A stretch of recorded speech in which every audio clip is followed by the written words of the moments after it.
So, my quest is to bring leaders together, to leverage the expertise that we have within the state of Illinois, work together to try to improve student outcomes, and to do so with relevant, contextualized professional development. So much of what leaders are presented with as it relates to professional learning is disconnected from the reality of the job. And since I sat in the seat and I understand how difficult the job is, I do come at this with a different approach, a different perspective than your more traditional professional development providers. So you're not limited to Illinois, are you? I'm not limited to Illinois, no, not at all. Okay, do you travel a little bit? I do.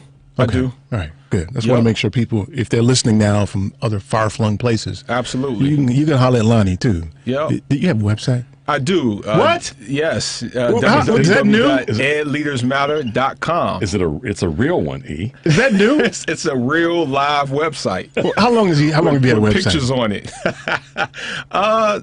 Since 2018. Yeah, when I started the business. You didn't have a website back then. You didn't.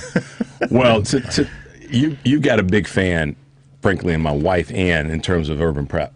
Anytime we drive by or ride, because we just live around the corner from there. But anytime we ride our bikes by or drive by, whatever, she's like, she said, I didn't realize how close we were. Yeah. To the place that where so much of this started and so much greatness has happened.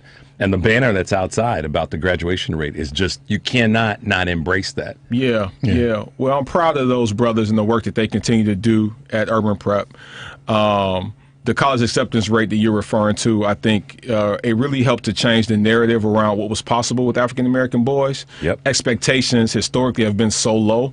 And so when you have an organization that says every single one of our graduates has been accepted to a four-year college and university, it started to open up people's minds about what's possible. And when you do that, there's probably nothing more powerful than that. Right. Yeah. So this is how it usually goes for me during the week. When we have guests that arrive here, there are very few guests that are planned.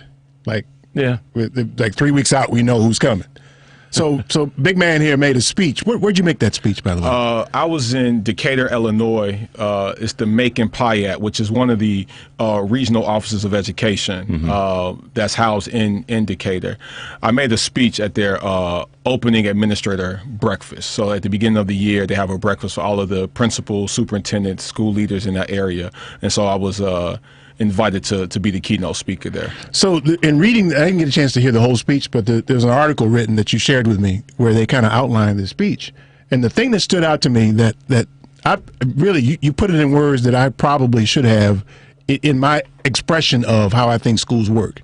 We're doing this all wrong. Yeah. We're doing this completely wrong. And I think you were trying to highlight some of what the pandemic exposed about what we're doing wrong. Yeah, I mean, so I'm afraid that all of this talk around reimagining education that's come out of the pandemic, I'm afraid that we're going to regress to the mean once we are back in person and things are sort of quote unquote back to normal. I'm afraid that the lessons that we should have gleaned from the pandemic are going to be forgotten. One of the things that we learned from the pandemic, one, is the importance of the school-family partnership. Right? It really changed the power dynamic because now schools were reliant upon families to help facilitate the learning that was taking place at home. Right? Yeah. And we no longer have full control. And so now schools hopefully have started to realize that we have to see our families as equal partners in the education of our children. Right? No more can we just say, just send it to us, right? Or we know better than you, right? Like we need to begin to see our parents and our families as experts, right? Who knows better than the parent on how to reach that particular child? And for so long, we've taken, I think, a position that, we have the degrees, we have the training, and therefore we are ultimately responsible. We'll call you when we need you, right? The pandemic sort of shifted that mindset. And so I'm hoping that when we return to in-person learning, that we don't forget how much our families play such an integral role, right, in the education of our children. I think the other piece that we have to realize is that we should not have this laser-like focus on academic outcomes. Right, we have tried to, in many ways, corporatize education, where it's all about the bottom line. right? How did they do on this high stakes assessment? How did they do on this high stakes test? You know, what percentage of your students met the benchmark? You know, how many didn't? And to me, it's important that we sort of recalibrate our thinking around what we focus in on as educators. And what I'm, have argued and will continue to argue is that we have to focus a lot more on the experiences that our children are having. Are they having rich experiences in school? Does every child, regardless of ethnicity, race, income status, et cetera, have full access to the depth and the breadth of the educational experience? And right now, the answer to that question is no. Now, people are trying to blame the pandemic for that, right? As if inequities didn't exist before the pandemic. But the reality is, if we can hone in on those experiences, make every child feel loved, cared for, and valued, right? If every kid feels valued and feels good about coming to school every day, then we'll start to see an improvement in outcomes. But until we do that, we're going to continue to perpetuate greater inequities. See, I would take your premises a step further. As you talked about parents and educators being equal partners, I think that it should be the primary responsibility of the parents, to the extent that they exist and are available, to be the educators of our children, and that teachers, educators, should supplement that. Yeah. The problem with that, though, is it opens up the door for educators to make excuses about why children are being failed by the educational system. So it's very easy to point the finger at the parent and say, well, if the families took more responsibility, if the fathers were in the homes, if the mothers were more, focused on education of their children, then I can do a better job. And the reality is we have to say, we have to control what we can control and focus in on those things. We can't control what happens when the student, crosses the threshold heading home. But what we can do is control everything that happens in that school to make sure that every kid feels good about being there. There's so many students where if you ask them, is there one person in this building that you can turn to in a time of need? And so many students respond to that question with no. Yeah. When you said I get where Eric's coming from, and so some of the things that have been exposed with the pandemic that is one of those things. But the word that you used earlier, partnership, that's what I was picturing with both of what you guys are saying or asking is how do we raise the strength and then the performance and the outcome of the partnership? And I think that's by identifying that it should be a partnership. That's right. And then from there, we can start to add on, maybe to Eric's point, a little bit more parent involvement. That's right. Out of the gate, so that they, hand off a little bit better. Yep. And then the receiving of the teachers and the educational system can say, okay, we've partnered with our parents' structure, and now it's our job to take what those good parents have done and build on that. We can't have any regression. That's I'm not an educator, but I'm not a parent, so I can't speak from some common sense. To your point, though, about my struggles with my youngest son. So in my effort to try to intercede and help, I was met with all kinds of hurdles and roadblocks from the schools. From the school system, and it wasn't them giving me the Heisman as much as it was they weren't set up for a parent that wanted to plug in. That's right. I couldn't figure out. Okay, so I want to know what homework he's been assigned because he had trouble keeping track of his homework. I remember. Yeah. So we can't give you a login to the system to see what the homework is. You have to use his. Well, what if he loses his? I mean, it's just don't. If you got a parent that wants to engage, then you create pathways. That's right. That's exactly for me to engage, and they weren't willing to or able to do that. Right. Schools aren't designed for authentic parent engagement. Right. They're designed for parents to show up when there's an issue. It's convenient for us, or when we need the parent to show up. So you're absolutely right. When there's an issue, come up for a parent-teacher conference. Okay. Come up for report card pickup. Yeah. Come up to maybe see your child perform in a play. But if I, as a parent, some behavior modification. Exactly. But if I want to authentically engage, right, where I feel like I am a full partner in the education of my child, that means that you see me as a valuable asset. Yeah. Right. And so many of our schools, particularly our schools that serve African American and Latino children, view the families of the children that they serve from a deficit mindset. Right. Yeah. So the focus is on what they don't have and what they don't bring to the table, instead of saying these parents have great value to add to our school community. How do we engage them in ways that aren't just convenient for us, but also work for them so that we can better serve their children? And most schools are designed to do that. I agree with that. And as it relates to having the parents and then the relationship, the partnership be more valued. So what are some of the things that you are either thinking or en route of getting to happen, or for people to hear, to try to go down that path? And are they listening? Yeah. I mean, so I have a couple of examples, some that I've done, some that I know will work. One of the things that I led when I was the principal of a turnaround school that I led in Chicago was a community walk. And most people, when they think community walk, they think, you set up a tent in the park and you just kind of walk around and invite parents to come, and then parents don't show up, and now people are mad. We've invested this money in this tent. We got food and treats, and it was a waste of our time. We have to go out where our parents feel most comfortable. What most people don't realize is that many of our parents were traumatized in school, right? They didn't have good academic experiences. You don't return to places that traumatized you, right? So we have to go where they feel comfortable. So with this community walk, we didn't open up our doors and say, come in families and meet us at the school. No, we went to them. We knocked on their doors. We sat on their front porches. We went to the libraries. We went to the park district. We went to the places where they were the community service centers. We went where our parents were most comfortable, right? Goes back to that power dynamic. So now this isn't our turf. This is their turf. They call the shots. They feel comfortable.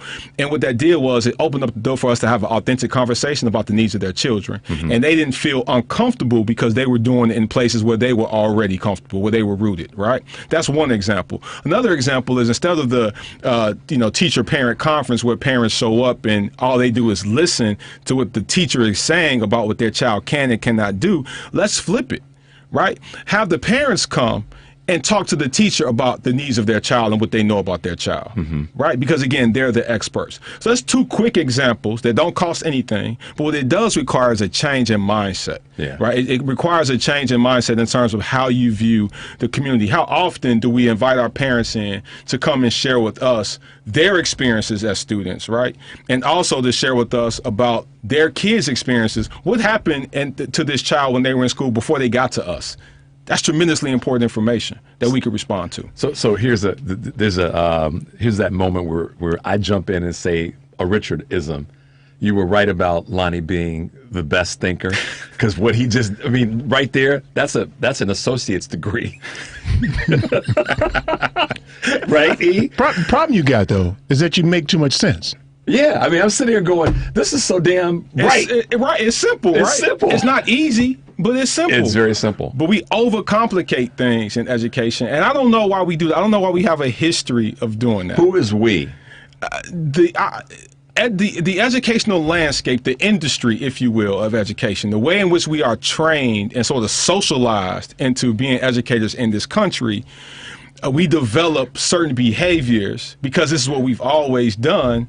And we sort of trapped in this box of inertia where it's like, we can't get out of this box. This is what we've always done for the last 20 years. And we wonder why we haven't seen a real sustainable improvement in results. Some of the worst things that we endure in our society come from the notion that we've always done it this way. Man. Absolutely right. Right. This is our way of life. This is our way of life. Golly. This is our way of life. And look, you take a picture of a classroom in 2021, right? Okay. And you compare that classroom, that photograph, to a photograph of a classroom from 1875. And there's some beyond the technology, it looks very similar. That's right? lined up the same way. I mean, let's be honest. A chalkboard or in this case, a whiteboard exactly, up front. Exactly. Books in a cabinet. That's right. A window maybe That's over right. here. That's right. Yeah. Right? And so wow. when you have not, because of tradition, because of these deep-rooted traditions, right? When you have not changed your approach, for you to then claim, well, I don't understand why kids aren't achieving at the rates that they should be, well, then you're crazy. So do you think that that's applicable? I don't want to ask a loaded question. How is that applicable in all school systems, irrespective of the costume, the financial costume, the zip code costume, et cetera? Yeah, I mean, look, every school district across the United States of America is failing kids in some form or fashion. Now, that doesn't mean that there aren't school districts that have students who are graduating and going off to Ivy League schools and getting great educations. That doesn't mean that some school districts aren't working for certain students. Okay. Right? But typically it's the students who have the political and the social capital within that community that are succeeding.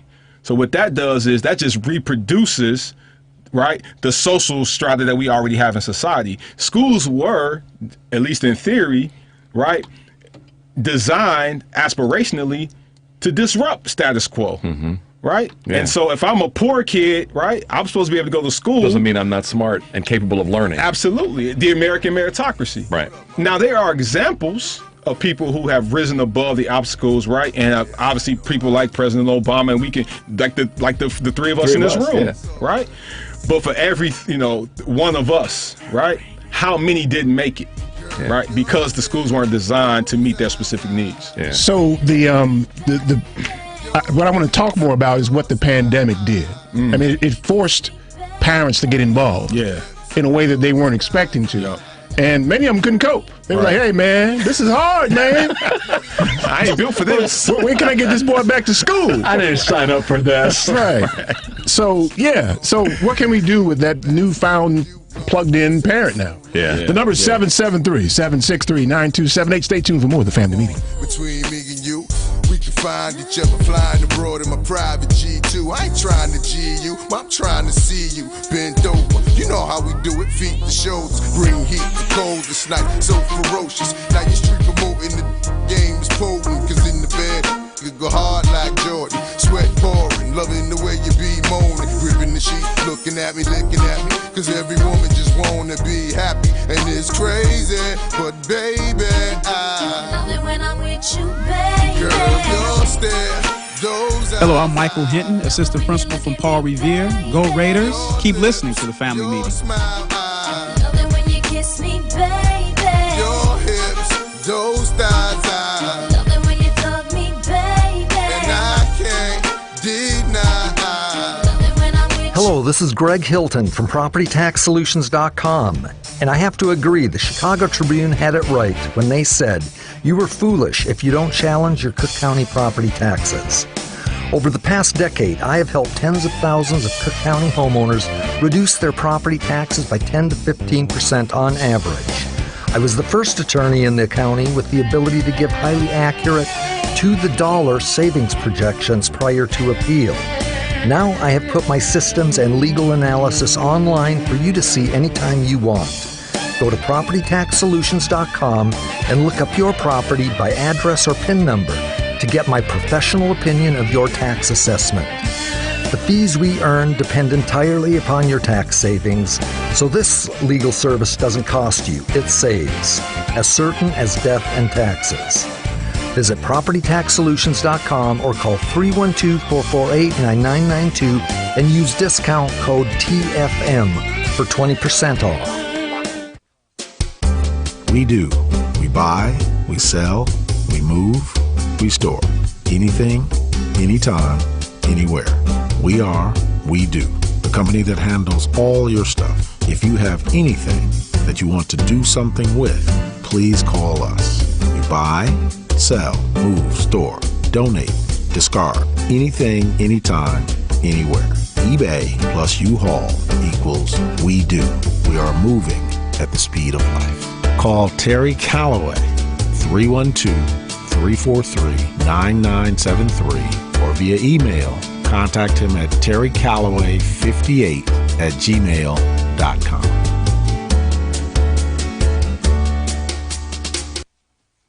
Hey, this is Brittany Perry. Did you know there's a Black-owned footwear brand based here in Chicago? Perry Co. Shoes creates affordable luxury footwear and accessories for both men and women.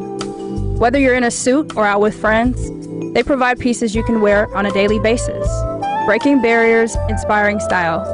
Visit www.perrycoshoes.com to purchase a pair today. That's www.perrycoshoes.com.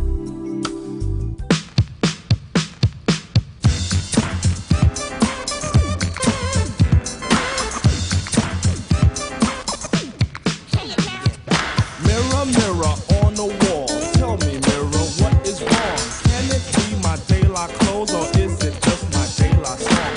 What I do ain't make believe. People say I sit and try, but when it comes to being De La, it's just me, myself, and I. This is Vince Verzi, a consultant with BizBloom.com. Welcome back to the Family Meeting. So do you realize, by the way, number 773-763-9278, do you realize that De La Soul did not own their masters? Right. Until this week. That's so crazy. Until this week? Till this week. This song was almost impossible to find. So how much money? I mean, I'm asking. I don't know anything about the money yet. But so you wonder how much money did they leave on the table? Man. Just this week. Let's not wonder. Let's not wonder. What they could have done with that money. Well, the thing about this particular song is apparently it has up to 6 samples in it. So all those people couldn't agree. Come on, E. Yeah. Really? Well, you hear not just Knee Deep, but there's a whole bunch in there. Right. Yeah. Masterpiece. It's actually somebody called it the gumbo of hip hop. Man, so many. That's not inappropriate at all. Such great music, man. Yeah. That's so we left. I don't know if we had a question on the table. Yeah. So we have parents now who were shocked into being like jackleg teachers now all of a sudden. Man, I can't tell you how many parents that said, "Man, this is hard, man. When this boy gonna go back to school, man? I can't, how they be doing this math and stuff, man." That ain't how you do that, man. So, and what ended up happening is a combination of things. A combination of things started happening. Is some parents confused the kids because they broke out that old math book they had. Right. It was like, we don't do math that way no more. Right. And then that causes an issue because the child's like trying to tell the parent, but mom and dad, that's not what we do. Yeah, what they teaching this boy in school? I know more than you. I'm telling you. I got a math degree, but Daddy, that's not how we do it this time. We don't use an abacus anymore, Dad. We don't use that. You mean the slide rule is broken? Or they just didn't know or understand the math and couldn't be helpful. Right. Yeah. I think that, but not from a place of love and care.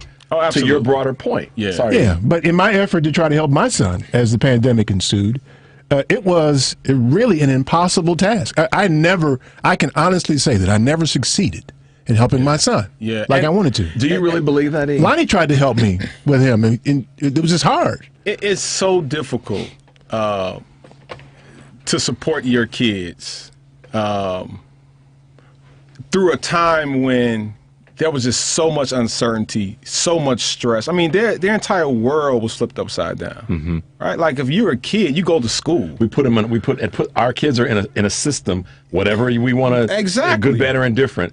But it was a system that was regular, it was common, and now we took it away from them. I mean, think about it was taken away from them. We spend a lot of time talking about the academic effects of the pandemic, and we framed it around learning loss, which I think is problematic.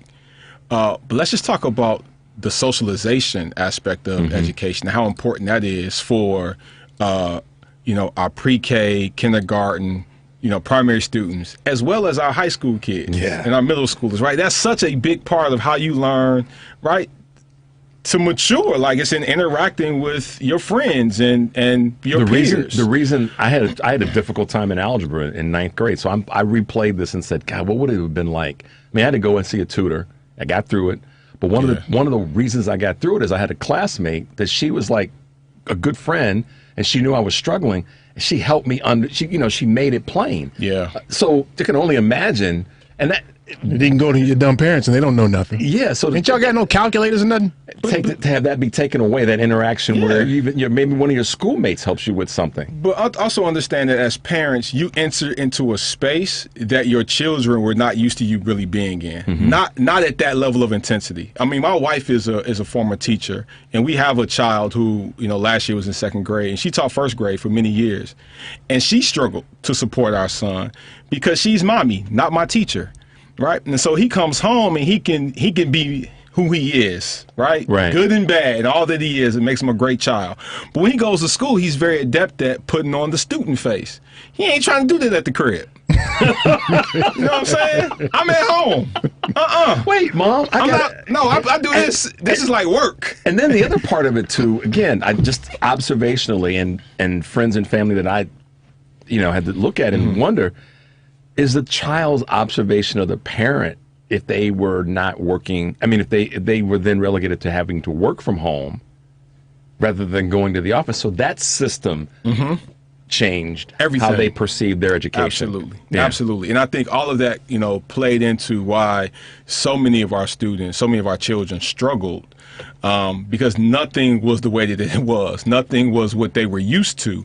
And so they were dealing with all these sort of emotional and cognitive tensions around, like, what does this even mean? Like, I have a senior, he missed 18 months of his high school experience. Like, how does a child reconcile that? Like, these are supposed to be the times when he's really growing into a young man, and the rug was pulled from underneath him. And for so many kids, they missed out on so many of those milestone experiences, the things that we all got a chance to experience. They didn't have those same experiences. Yeah, Malcolm was elected captain of the lacrosse team his senior year, and they didn't have a season, he didn't get a chance to be a captain. Right. Right. The emotional toll, right? Yeah. Tremendous. In addition to struggling academically and basically stumbling out of high school, it was, right. And thank you again for helping me with it best you could, but we couldn't get it done like we wanted to. Yeah. You mentioned earlier, though, you made mention of standardized tests and testing in general being the measure. So, there's always the question of, if we're not using standardized tests or some sort of a testing, how then do we measure this experience you've talked about? Well, I think there's other ways you could do it. You could certainly do it qualitatively. Right, we can ask students, how do you feel in this environment? Do you feel valued? Do you feel seen? Is your identity affirmed? Right? It may take a little more time. That sounds really highbrow. Man. It does. But it's so important. Isn't that? But hold on, man. How you gonna roll? How you feel? How you gonna roll up on somebody in high school? How you feel, man? But Doc, isn't that though? Going back to what you said about changing the mindset. In terms of what our outcome expectations are, right. We have to. If that's part, maybe not the new direction, but part of a direction, right? That we are more inclusive of that qualitative and quantitative results. It's a mindset change. It's also a planning change, and absolutely, and it starts with the partnership. And it's also, what do we value, right? How are we communicating what we value to our families and our children, right? Because if we put the entirety of the academic future of a child on a test, right? What does that say to that student? That nothing else is important. Yeah. Right? Like, it's all or nothing on this ACT. It's all or nothing on this SAT. And this is the passport to my future. And if I don't do well on this, it alters the course of my life. Right? And it says at 16 years old. But it does, though. It does. It absolutely does. And so what it boils down to is, right, it's not so much, is this child college ready? It is, who has the resources to be able to hire a tutor so they can do well on this test. That's what it boils down to. Right. And that's where we began to perpetuate these inequities that we say out loud, at least, that we want to try to address. Right. Because when you put when the future of a child hinges upon one day, like, what if that child woke up and had a stomach ache, or woke up and their parents were fighting, or and whatever, right? They just weren't in the right frame of mind. Now I go and I take this test and I don't do well. So now I can't go to the school that I really want to go to. Yeah. Right. The pressure that we put on students. And to me, we have to, as a community, say, like, we value more, like, we value the experiences. Let me just give you a quick story. You know what I remember most about? One of my fondest memories of school? What? Making a diorama. Really? You know what a diorama is? It's like a 3D representation of a book that I read. And I read a book about baseball. I came home, I made a diorama, and I was like so proud, right? I went to school and that's what I remembered. We've taken those types of experiences away from students, right? In large part. You said corporatizing. I mean, I don't want to take your word, but you know where I'm probably the knucklehead here, but I think the problem is the end result that's the expectation that going to college is going to automatically launch that person into the next phase of their life. It will launch them into the next phase, a life with debt. And so, thank you for jumping in my brain and jumbling that up. But that's where I was going. Absolutely. So, President Obama was highly criticized for his goal or statement of, we need to put some emphasis on junior colleges and help me out, trade schools and so forth. Vocational ed as a way to further Not say, to your point, if I have that bad morning, for whatever the reasons are that I'm taking my SAT or ACT, and I go in and not do well, right? My life's not over. But wait a minute, though. I mean, so we live in a society where somehow, some way, every part of your life, you're measured. Right. Right? So, I mean, are you saying testing or something instead of testing? I'm saying testing and. Okay, right? so but that's what I'm asking. What's the and how do you measure that then? Or should you be measuring it? Well, so one, I think we have to rid ourselves of this sort of college or bust way of thinking about school, right? Right. One of the things that I grew up watching was young men who went to Chicago Vocational High School, which was high school in my neighborhood, and Bowen High School was in my neighborhood. And they would come home from shop class, and they would have, constructed, Mother's Day gifts, right, in wood shop. And I thought that was so cool. These guys were working with their hands. Cats who took, auto mechanics. Education, that barbershop, all these, so they're coming out of high school, right, with a skill, HVAC. They're coming out with skills that they can monetize immediately, right? And I had one of my best friends as a barber has never had a boss in his life, right? Came out of school, went to barber college, got his own business, right? On the other hand, you have people who are going to school, investing hundreds of thousands of dollars. And look, I went to college. We had 3 degrees, so I understand the value of college. But it's not for everybody. Yeah. Not everybody needs to do that in order to be successful. And here's the other piece. We have generations of young men of color who now don't have access to the plumbing trades, right? To HVAC, right? To auto mechanics, because they never had that experience. So now what do? They didn't go to college. I don't have a skill, so now what? Yeah. And to that end, it's the union's fault. That's unions a part of regularly exclude people of color. Absolutely. Yeah. But you didn't answer my question. What's the and? What's the and how you measure it, or do you measure it? So the and is the creation of really robust academic experiences that are really driven by student interests, right? The and is gauging how connected students feel to the learning environment. Right, so that we don't have situations where students are dropping out of school because they don't see themselves in what they're learning. Like, that's the and. It's thinking about what matters to us that can't be measured, can't be necessarily quantified by a data point, but that we know is important. Things like climate and culture, right? Things about sense of belonging. Do I see teachers in this building that look like me, or is there a racialized hierarchy? Does everyone that look like me in this building, are they all sweeping floors and making lunches? Like, those are the kinds of things, right, that our students are experiencing that make them say, school ain't for me, right? Because school doesn't make me feel good about who I am as an individual. And the minute that I can make a decision about whether or not I'm going to show up, I don't show up anymore. But I don't know how you implement what you just described. It's easy. I think it goes back to what we said earlier about mindset and the partnership, because as you were describing that, Doc, I was sitting here thinking, so what does that look like?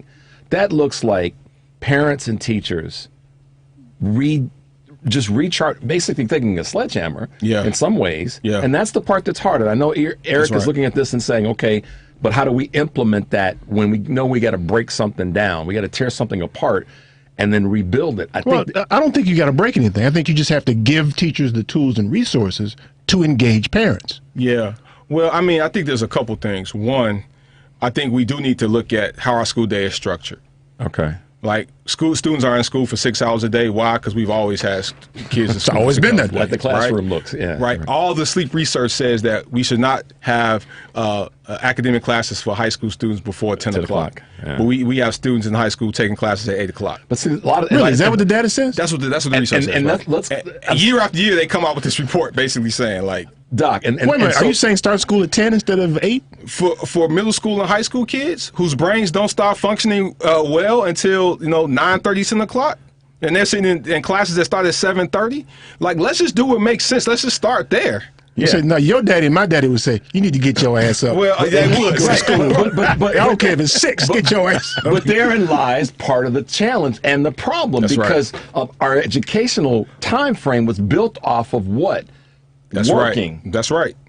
Going to school, so we got summers off. Going to school, going to work. Right. After school day was over, what did those previous generations have to do? They had to go to work. That's right. So that's the genesis where it comes of it, from. And we're willing to change that. That's right. Why do we have summers off? Because of the way that because that's what we've always done. And kids ain't farming in most places anymore. Bingo. Right? Like nobody's farming in Chicago. We're not an agrarian society any longer, and that's that's how we built our work environment, and then of course our schooling environment. So here's the part that's frustrating. We talk about summer learning loss.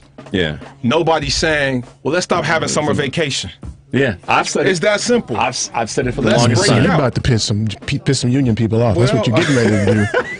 Well, I likes my summers. I'm looking at my summers. Then hire some teachers that will teach during the summer. Yeah, absolutely. Listen, I think the bottom line is we got to tell people, okay, we ain't doing things like we've always done. That's right. There it is. We can't do that no more. Right? It involves them understanding the history of why it's working this way and how and matching it with the data that you've talked about. That's right. But where your lazy ass got to get up, you ain't got to get up at 8. The children who are most penalized by the way in which we do things are kids that have very little voice. Their families have very little political and social capital. So we keep things in place because it maintains status quo. Bingo. Okay. All right, y'all. The number is 773-763-9278. Dr. Lonnie's here with y'all. The thinker. What's up, That's y'all? right, man. Be right back with more of the family meeting. All the people in the place, I bet the rest to see that it's a new beginning. My name, Kwame, and if you didn't know, I can tell you that I'm a Meliku brother, slicker than oil. Rap gets so hot, it makes the spit boil. The rhythm. Keep listening to the family meeting. This is Kevin Pitts from the Performance Consulting Group. We will be right back. Not the average rapper, the K is more. Rhymes like the thunderbolts of the mighty Thor. Be gone with yourself, cause I can conquer, boy. I break them C's like a Tonka toy. Smooth, suave, sour fan, debonair. Come in the party, yeah. I seen you stop and stare to hear the man who only hates. PropertyTaxSolutions.com is a law firm that does nothing but lower Cook County property taxes. They were literally pioneers in deploying cutting-edge data and technology, along with every legal argument in the books, to lower their clients' property taxes by 10 to 15% on average. Now they have put their data and legal analytics online for you to check your assessment and savings potential anytime you want. Go to PropertyTaxSolutions.com day or night and look up your property to see their professional evaluation of your property. This powerful tool is available without obligation. When the day comes that you want professional help to fix your property tax bill, they will be ready. Fees are contingent upon the savings they get for you. So this is one legal service that will pay for itself, not cost. Act now and use discount code TFM to get 20% off the regular rate. Go to PropertyTaxSolutions.com or call 312-448-9992 to learn more. A 2016 study estimates that 13.1 million Americans were victims of identity theft that year. Fight back against identity theft by signing up for Identity Guard. Identity Guard monitors your credit and identity information with alerts that can help you respond quickly if certain changes indicating fraudulent activity are detected, as well as help protect your computer from viruses, keylogging, and other serious threats. Plus, with Identity Guard's dynamic credit management resources and tools, you will have helpful information as you make better financial and credit decisions. Identity Guard includes $1 million identity theft insurance and lost wallet protection, and more if you ever do become a victim. Protect your ID by visiting lookaftermyid.com. That's lookaftermyid.com to securely sign up for Identity Guard today. On this, Little Caesar. Queen Bee. That's me.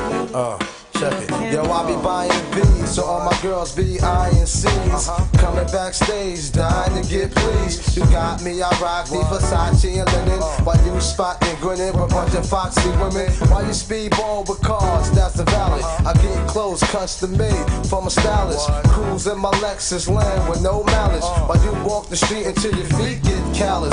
Take you on the natural high like a pallet. It be all good, toss your clothes like a salad. When it's all over, put your vote in my ballot. This my diner, I'm Mel and you're Alice. Spend the night in Little C's Palace. It be all good as long as you don't act childish. While you standing there with the crisp in your cup.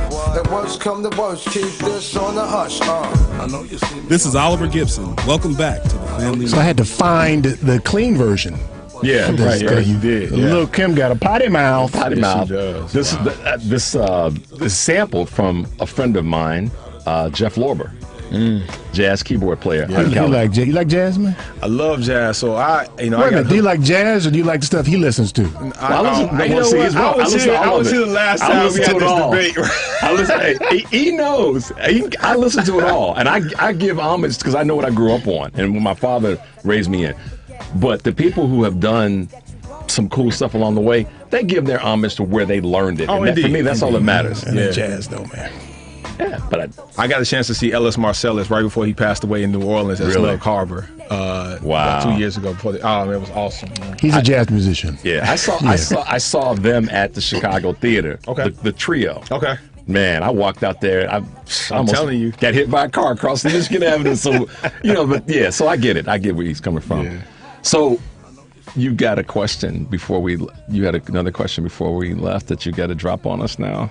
Okay. So you were like, brace yourself, boys. So listen, I really want to get to the bottom of how then, because as a grown person, I get measured every day, right? Every day I get measured. I get tested every day, somehow, some way. And I got to have results. It don't matter how I woke up or what went on in the house and then that stuff. I still got to find a way to get sustenance for the family and that kind of thing. And so to a degree, testing children and making them be tested under adverse circumstances, that builds the kind of calluses that sometimes they need. So, but you're right. It could change the trajectory of their life in the same way it could change mine. Which is unfair, right? Like, we're adults. We are expected to perform.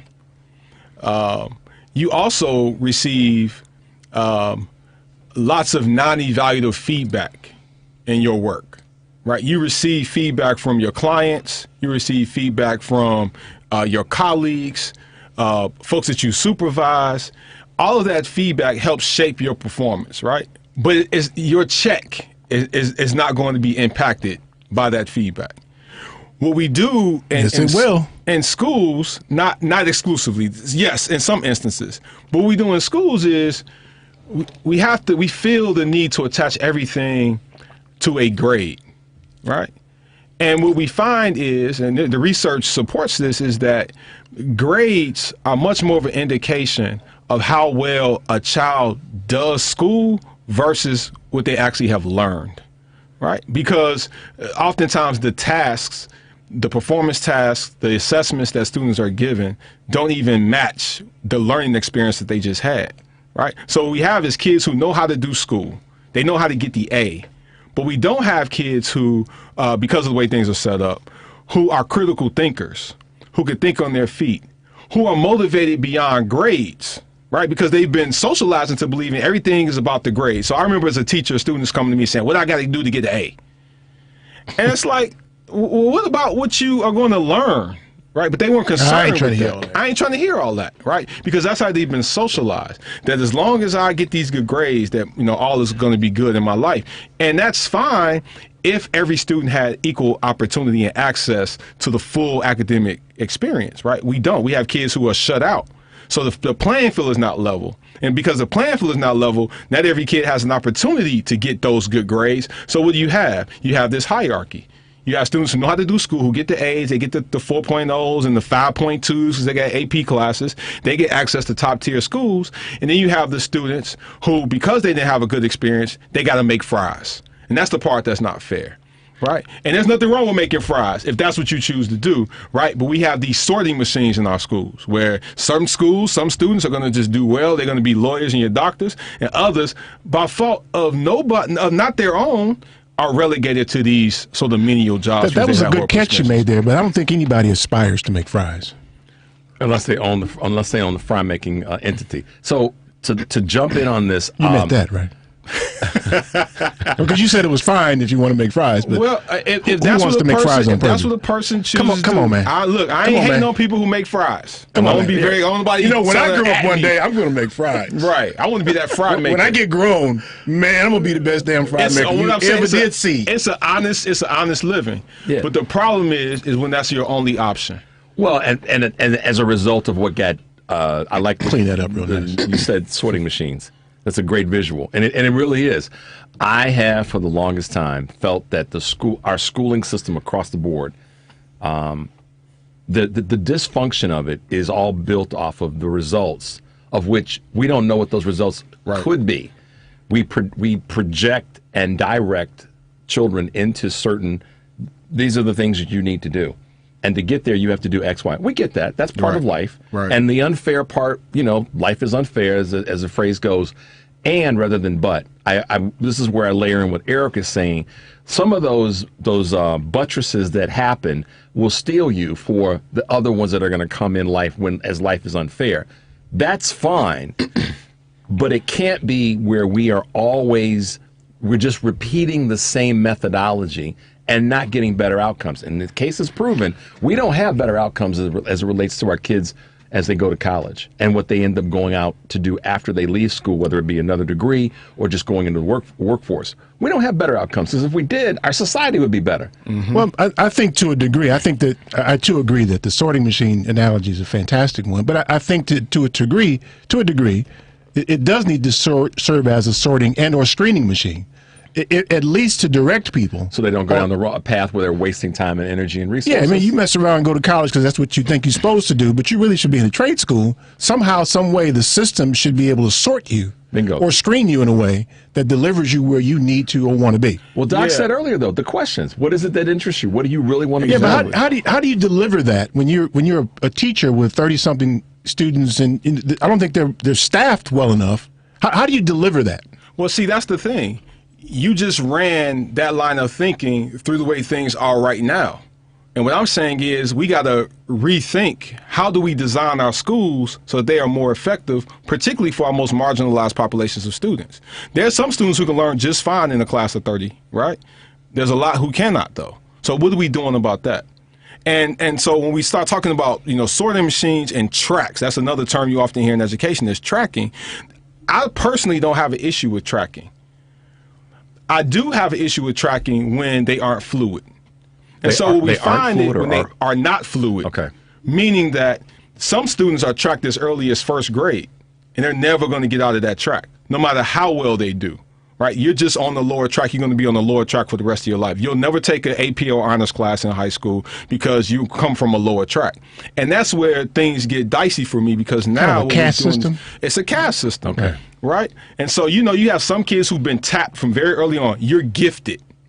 You're gifted. So they have that gifted label, right? That follows them and a mindset they walk around with. And now they have a mind. Exactly. So now their academic identity is one where I'm gifted. I feel good. I can do this. Mm-hmm. So their disposition is totally different, right?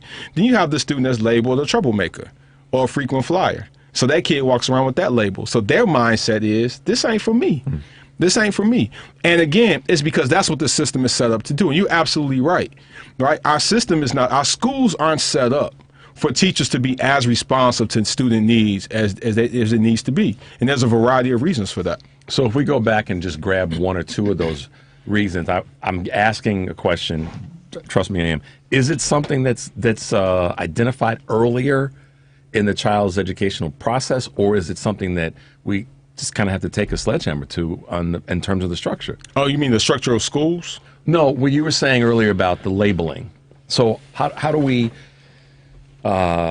move away from that, I guess, mm-hmm. or not even let that be part of the system? So I think one of the things that we have to do when we are working, particularly with our younger students, our students that are in the primary grades, is we have to acknowledge that students learn differently and at different paces, mm-hmm. right? So we set these arbitrary standards that a kid has to know so many words by this grade or this age. They have to be able to do this by this age or this grade. And when it doesn't take into account that every kid develops differently, right, and at different rates. And so acknowledging that would mean that we won't start labeling kids that early, right? Because we know that that's problematic to do, because this kid may be ahead of the game now, but their development might slow a little bit, mm-hmm. right? And then this other kid might catch up. But our system isn't designed for that. Our system now is, she's a level B or he's a level C. They should be a level E. they need intervention. They get pulled out. Now they work with the tutor. They're out of the classroom, right? So now they're being excluded from the general education environment. So now they're regressing even further. Now they don't feel good about themselves because they know, right, I'm not in the class with the smart kids. And so now this child's experience is forever changed because we weren't patient enough to allow these kids to develop at the rates that were most appropriate for them. Yeah. So I'm struggling here to try to figure out how this nirvana looks, how this reorganized system looks. What do we need to break, and what do we put in its place? That's where I'm kind of lost in the sauce. So this is where people will accuse me of being maybe too revolutionary in my thinking. One, I think we need to disabuse ourselves of this notion of grades, meaning like first grade, second grade, third grade, right? Because just because a kid is old enough to be in first grade chronologically, age-wise, they might not be ready for first grade intellectually, and that has to be okay, right? We have to be willing to take kids where they currently are at their best and put all our time and attention into that. Because once we start putting these kids in these buckets, all we're doing is creating more opportunity for inequity. The second thing is we need to reevaluate how we do grading, right? So I know that there are schools in Chicago, they aren't public schools, they're private schools, where students don't get a letter grade, right? They get a full report written that explains and clearly articulates what a student is good at, what they're struggling with, what the developmental areas, and how do we can best support this student, right? But what we find in education, particularly in public education, particularly in communities that serve children of color, is that teachers weaponize their grade books. Right, so it becomes another way to control, just like forcing a kid to wear a uniform, right? The grade becomes a way to control a student, right? And what we also know is that the grade is more of a representation of how that student behaves in class and less of a representation of what they actually know. Particularly if it's not measured by an outcome, for example, math. Exactly. If it's something that's less numeric driven, then that teacher has the ability to let their personality influence how they grade that person's work. And I'm tracking there because I think sometimes the student understands but doesn't test well. Absolutely. And so I think you need to find a way to make sure that the student understands. That's me. Not necessarily if they test well. And so on that point, how do we provide multiple opportunities for students to show mastery? Right. So maybe I can't take a paper and pencil test to show mastery, but maybe I can draw you a kick-ass picture. Yeah. Right. Well, So I got to come back. This is the doodler. You're a doodler. This is the problem. This is the problem with having a cogent conversation with you. Is that deep is not an example of what you bring to the table. I appreciate that. But when you said that the measuring by taking the grades out of the equation, you talked about private school having this implementation. Does it come back to the money? Oh, absolutely. Okay. Yeah, money drives all that. Absolutely. Yeah. Okay. Right. When people with the economic and political power begin to say, this is not what we want for our children, things change. Now, you could be a poor, single mom, living in Inglewood and be saying the exact same thing, and people say, you just talking crazy talk. Right. But think about what grades have done to our kids, right? Historically, how what they've done is they've been used to oppress children and to suppress their learning. Right. Because what does an A really mean? Yeah. What does an A really mean in many schools, right? What does a B really mean? What's the difference? You did school well. And A's mean different things in different schools. Exactly. Yeah. Exactly. So if you're selecting amongst people for admission to a junior college, trade school, or college, the school that you got that A at makes a difference. Absolutely. Absolutely. Without at the risk of demeaning some schools. I don't mean to do that. Of course. Okay, so listen, man. The number is 773. Everybody's listening today. Because it's deep. Yeah. What's going on YouTube, man? I've been trying to figure it out. I don't know. Okay, the number is 773-763-9278. Yeah, y'all. Stay tuned for more of the Family Meeting. Come on.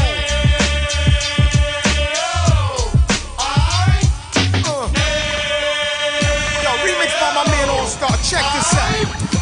Bounce, money, bounce. Only one thing counts, huh?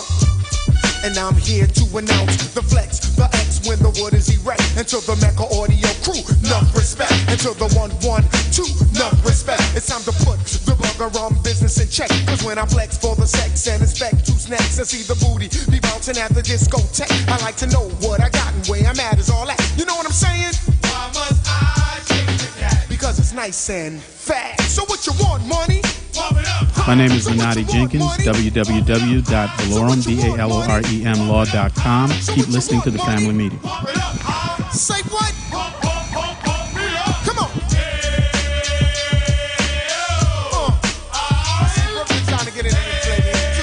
Polaris is introducing a way for you to get empowering financial advice, save, and plan. If you are like a lot of people, you'd like to work with a financial planner, but don't know if you earn or have enough to invest. Save and Plan will allow us to work with nearly anyone from young professionals to retirees looking to travel the world. Save and Plan is simple. Just sign up to save on a systematic monthly basis directly from your account and gain access to a planner and our planning services. Once you sign up, Polaris gives you a customized financial plan, a real person to speak with, and information to help you make good financial decisions. Your dedicated planner is just an email or phone call away. Save and Plan offers empowering advice for everyone. Visit us at polarisadvice.com. Call us today at 312-951-2606 or email us at polarisadvice.com. That's 312-951-2606 or email us at polarisadvice.com. Save and Plan, empowering advice for everyone. Securities, insurance, and advisory services offered through FSC Securities Corporation. Member FINRA. SIPC. Insurance services offered through Polaris Insurance Agency, Inc., which is not affiliated with FSC Securities Corporation. Hey Chicago, are you always on the go? Take the new Shy 311 app with you to find the information that you need, submit non-emergency city service requests, and much more. Download the new Shy 311 app, built with Chicagoans for Chicagoans. That's Shy 311 on the App Store or Google Play, or check it out online at 311.chicago.gov. Stay informed with Shy 311. It's your gateway to Chicago services.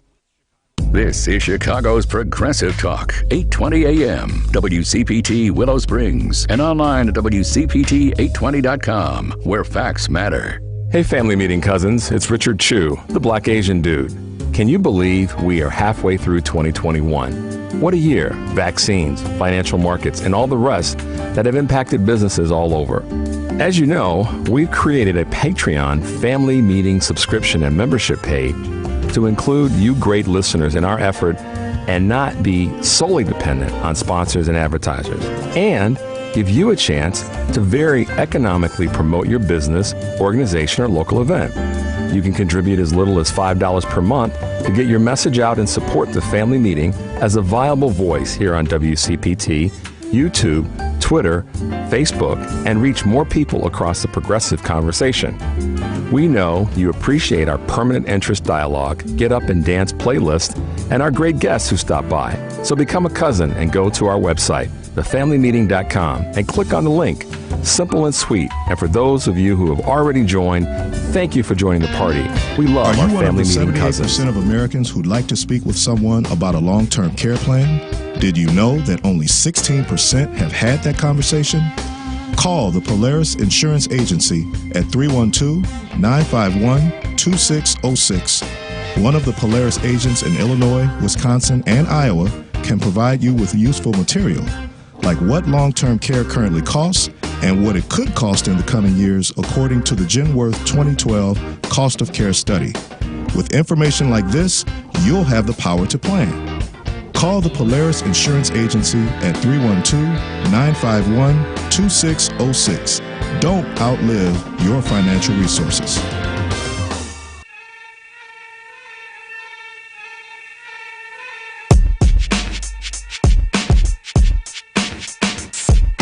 Thought you were just another Romeo, the shoe you passed by in the store window, but soon as I got home, I wish I bought you instead. I got it bad, I'll take the black, take the navy and red.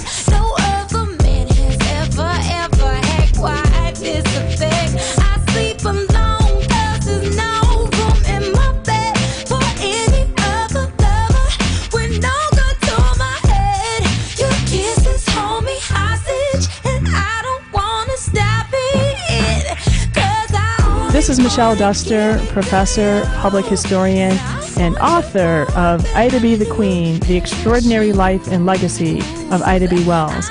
Welcome back to the family meeting. So I was telling Rich, man, about basketball games at Howard and how you have people like Biz Markie down there DJing on the court during the game. Yeah. I actually tweeted about that when Biz passed away, man. Yeah, I mean, the gym would be rocking. Oh, yeah. And we knew that they weren't there to see us. But that's all right. We benefited from his presence. Sure. Yeah, it was a party where a basketball game broke out. I'm telling you, man. That's right, man. That's Howard, man. baby. That's man, Howard. Those games were awesome, man. Told you got to come to homecoming, man. I do. I got to get back. Get your girl Faj on campus, man. I will. She'll be hooked. She would be. That's right, man. We got to go every year to this. It's some shenanigans, boy. You hear me, man? Starts on a Wednesday night and it don't stop until Sunday at brunch. You know, these crazy fools, man. They have a DJ at the brunch. Nobody eats. Wow. It's like, food. What? The music is rocking. I bet. I think Biz came to a brunch one year and DJ'd it for us. Man, come on. And he was such a nice dude, too. Like, Big I old saw teddy bear. Biz at the game. I was like, this is a hip-hop legend. And then, you know, you go over to him and he act like, you know, I'm not a big deal, man. I'm just here, you know, spinning music. You know? Well, yeah. Too many times our people are just taken for granted when it comes to the niceness and the real. kindness and just good people. And his musical genius. Yeah. I mean, he was, man. Very true. Yeah. So I'm going to ask this question before we get too deep again. So, Doc, layered question. What drove you to education, the what, why, and what's your joy from these years of being in the business of education? He's asking you the kind of questions you want to ask students now, see? What's your joy? Now, forget the grades. We want to know what your joy is.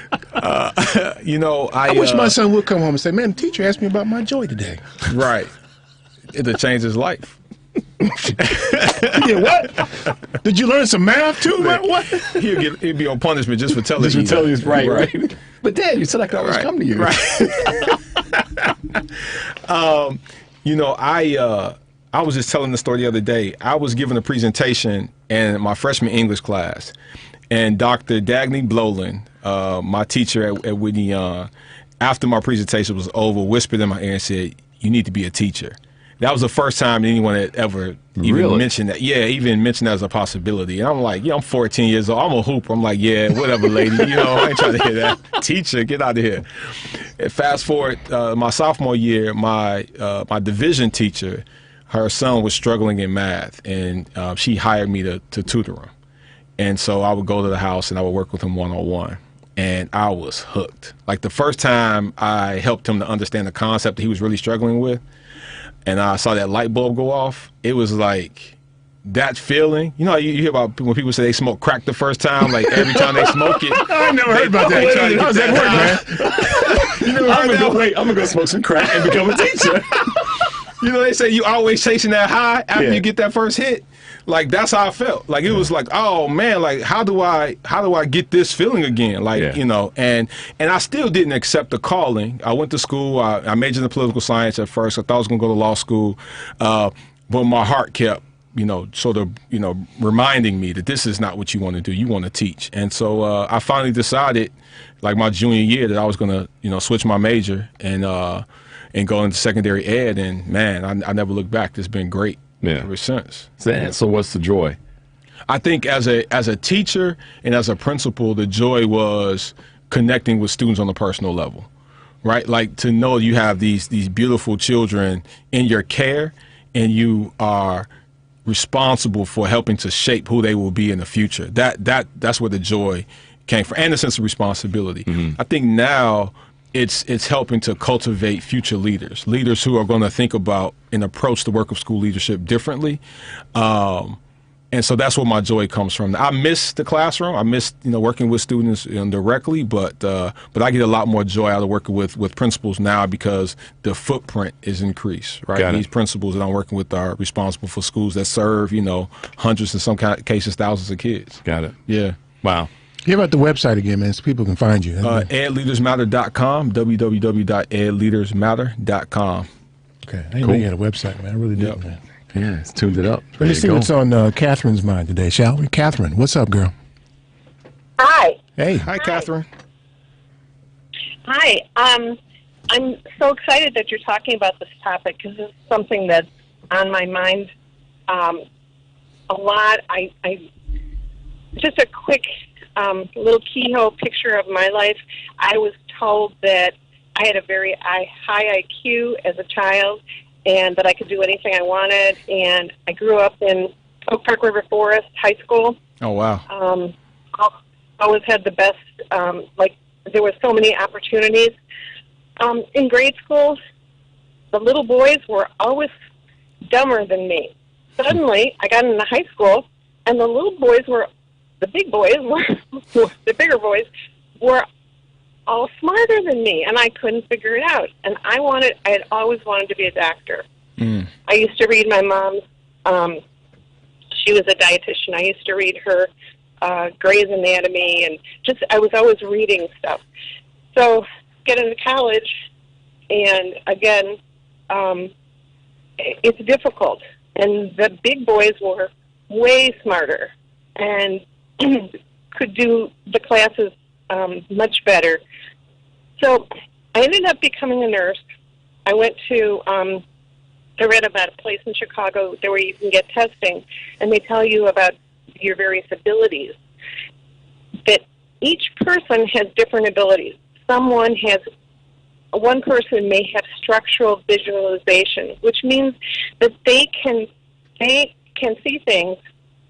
If you're looking at the moon, they can see the other side of the moon. They can see through the moon. They can create many.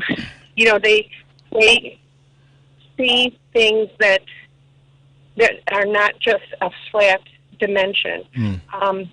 Most doctors, surgeons, most architects have structural visualization. Engineers, they have that ability to create and design things that are in three-dimensional. There are so many abilities like this that children don't know that they have. They don't know, maybe they don't ever have music classes, and they don't know that they have the ability to memorize all kinds of music. Maybe they don't know that whether they're right-handed, left-handed, or ambidextrous makes a difference in their life. Maybe they have what's called graphology, which is the ability to write very carefully. Maybe they have tons of ideas, which, the next kid next to them doesn't have those, doesn't have a lot of ideas. The teacher asks, well, what do you think about this? And the one kid with the ideas constantly puts their hand up.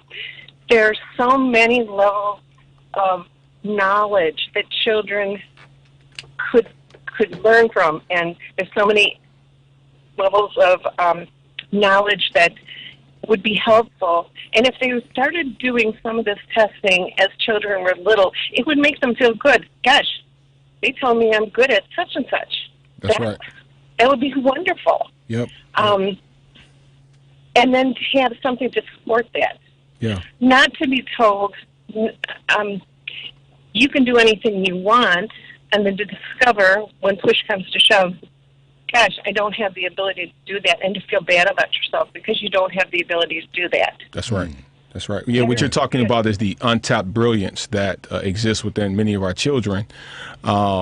And what happens, right, when you don't tap into that brilliance, when you don't tap into their interests, is we lose students. And when I say that, some students will leave school, but other students will just have really unfulfilling school experiences and will never reach their full potential because of it. Good point, Catherine. And I look at the kids in the gangs, and no one ever says the word gang, G-A-N-G. No one ever says it. They always say, we need some more social this. We need more money here. We need more money there. No one ever says gang, G-A-N-G. These kids individually, if they knew what they were capable of, if they had something to be proud about, if they had someone to help them push them, those kids could be doctors and surgeons. They could own their own business. They could, obviously, they could own their own business. They're trying a business in a way that is not helpful to society. But they could do business in a way that is helpful to society. Mm-hmm. There's so many things that could be done for these kids, and if they started with those kids, pulled them away from the gang, got them help individually in some way so that they would realize how wonderful they were, how much ability they had, I think it would change things in Chicago. Yeah. Catherine, I appreciate it. That's great input. We appreciate you. Thanks, Catherine. Thanks, Catherine. You're welcome. So is there something is there a standardized evaluation that you can use? As she was saying that, I was thinking about Malcolm again. And I remember when he was a small dude, he had a problem he created for himself.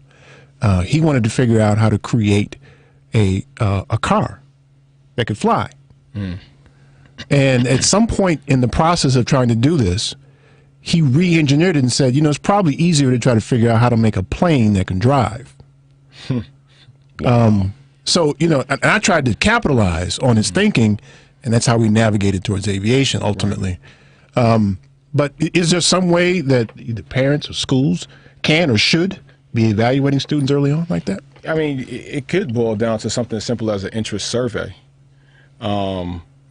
Right now, even as early as kindergarten, and in some cases even pre-K, schools have taken away opportunities for children to engage in dramatic play and to really explore their interests. Everything is so structured, right?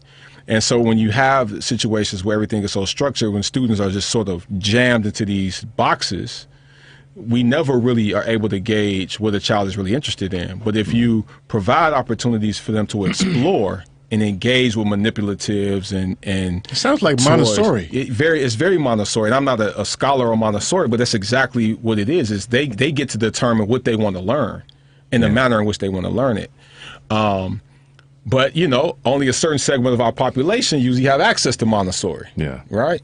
And so what does that tell us? Right? And what does that mean? And what are the implications of that for the hundreds of thousands of kids where we did not provide them with an opportunity for them to explore those interests? So we don't know. Right? Yeah. And so they never feel heard or seen in school because everything that they do in school is something that they're disinterested in. So right. Watch this, man. So this is where it gets crazy in our society. Yeah. Somebody get on the plane with some draws, some bomb, and they got to draw a bomb in their draws.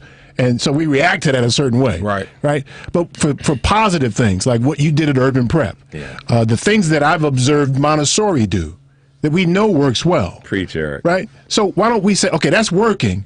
Let's see how well we can overlay at least the best parts of that on the overall system. Right. Because then the unions rise up and say stupid stuff, and then it just falls apart. Well, we lack innovation and we lack the ability to be generative. So we spend more time talking about why something isn't going to work, right, than trying to figure out why something will work. Well, that's not going to work here. That's not going to work in this political climate. That's not the way we've done it before. When I was at Urban Prep, the thing that people always wanted to latch on to was the fact that we were a charter school. Right, and what that meant, and charters are taking away money from traditional schools, and so it got caught up in noise and the distraction, as opposed to saying, like you just voiced that question, right? Like, what's working?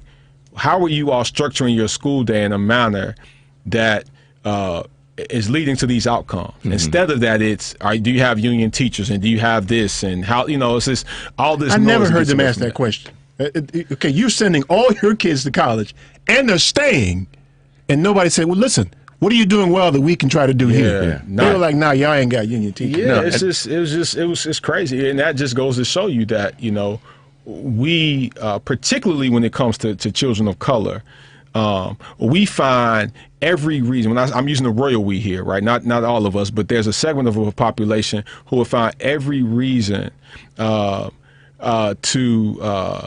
undermine those successes, to explain why that's not replicable, right? Because the expectations are so low anyway. Well, and that goes back to the caste system within education, and Eric says this oftentimes in terms of, if he just said it here, if something's working, let's do that. Let's do that. I mean, he talks about it in terms of politics or monetizing something when it comes to our bettering our economy. Let's do that. This is working.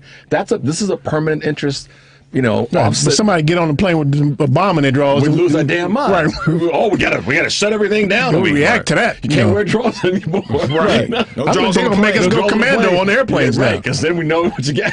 But that, for those of you who are listening, we're making light of that. But think about it. Just step back for a moment from the curb and go, yeah, that is kind of how things are approached. Going back to what the doc said about people love to throw doo-doo at everything that's succeeding, not literally, but rather than say, oh yeah, let's carve a little bit of that out and see how we can make this work. Here's the problem with all that. What? It makes too much damn sense. That's his new book title. Somebody want to do none of that makes sense. All that makes sense stuff makes too much damn sense. Let's do something stupid. That's E's book. Wait a minute. Let's find something stupid. Let's do that. Let's do that. Right. Well, it hasn't worked. Right. And then act like we don't know why it didn't work. E's 10 dumbass things to not do. Right. Hey, listen. I'm gonna go ahead and say it. Usually authored by some dumb white dude. Who's at threat of people around them growing and getting better and etc. All right, y'all. This is the two more breaks. 773-763-9278. Stay tuned for more of the Family Meeting. Word is born and born is life. We got it going on tonight.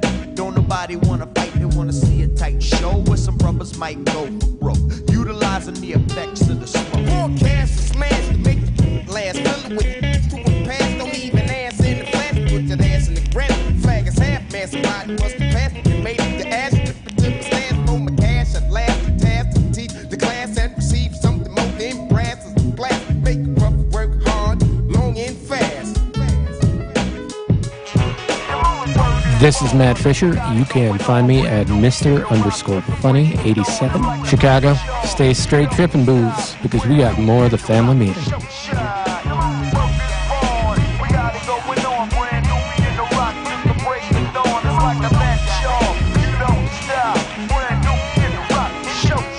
A basic and essential part of any financial plan is savings. Most of whatever cash you have will be there because you put it there, not necessarily because of some fancy investment. Now with Save and Plan, Polaris has introduced a way for you to get empowering financial advice. Save and Plan is simple. Just sign up to save on a systematic monthly basis directly from your account and gain access to a planner and our planning services. Once you sign up to save, Polaris will help you develop a customized financial plan and give you a real person to speak with. Your dedicated planner is just an email or phone call away. Save and Plan offers empowering advice for everyone. Visit us at polarisadvice.com and call us today at 312-951-2606 or email us at polarisadvice.com. That's 312-951-2606 or email us at polarisadvice.com. Save and Plan, empowering advice for everyone. Securities offered through Lion Street Financial LLC, member FINRA, and SIPC Investment Advisor Services offered through Lion Street Advisors LLC, registered investment advisors. Polaris Wealth Management and Lion Street Financial are not affiliated. With Cook County property taxes on the rise in Chicago by 25 to 45%, there is one website offering you a quicker, better informed, and more lucrative solution than anywhere else. That is PropertyTaxSolutions.com. Painstakingly developed over 10 years, our patented tax savings calculator provides any Cook County homeowner with an instant data-supported savings estimate. There are no upfront costs and zero risk. Better yet, upwards of 90% of Property Tax Solutions clients see an average reduction on their annual tax bills of 10 to 15%. Visit PropertyTaxSolutions.com today and enter discount code TFM for a 20% discount on our services, or call 312-448-9992. That's PropertyTaxSolutions.com or call 312-448-9992. Property Tax Solutions is your legal team for saving on taxes. A Single K plan is a 401k plan designed especially for business owners and immediate family, regardless if they are incorporated or not. Single Ks offer both employer and employee contributions and in many cases have no setup fee or annual plan administrative charges. Single Ks are simple to administer with no government reporting required. Most importantly, this plan allows employees to access their savings via hardship withdrawals or loans. Visit our website at polarisadvice.com or call us about your business or organization's retirement retirement plan at 312-951-2606 or email us at polaris@polarisadvice.com. That's 312-951-2606 or email us at polaris@polarisadvice.com. Polaris provides empowering advice for everyone. Securities offered through Lion Street Financial LLC, member FINRA, and SIPC. Investment advisor services offered through Lion Street Advisors LLC, registered investment advisors. Polaris Wealth Management and Lion Street Financial are not affiliated.